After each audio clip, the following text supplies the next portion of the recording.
In our lesson today, our students have done some algebra, and when we go onto the heat map for that assignment, we're going to see straight away that there's a couple of questions that we're getting a little bit stuck on. Now, we know that we can tap the number at the top to go onto all the students' workings, but actually if we look at number 8 and number 9, there's a little tiny red light at the top.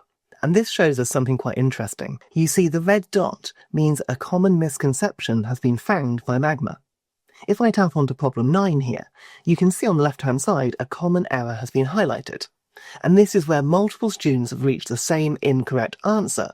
And when you tap on show, there's a pretty good reason why they've done that. This is because those students haven't used quite the right process, but they've all made a very similar mistake. By forgetting to take the minus sign on for minus 10, they've ended up adding 10 rather than subtracting 10 in the answer. Now, what we can do here is we can actually talk about this with the class, and we can show them both answers, plus 10 and negative 10, and have a discussion about the right way of solving this problem. What I'm going to do is I'm going to press the pin icon in the top of Luca's solution here, and then go back a level to the whole class.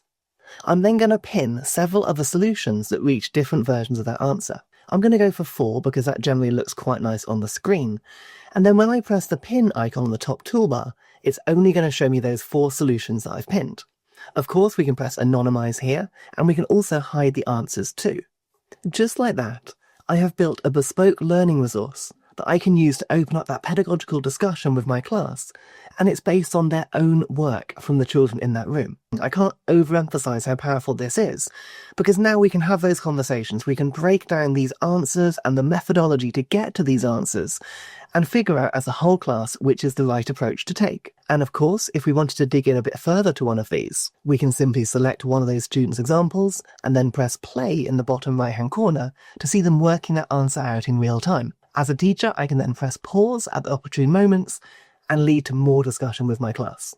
I'm using the word discussion and conversation a lot here, because actually, to me, that's what's so good about this feature.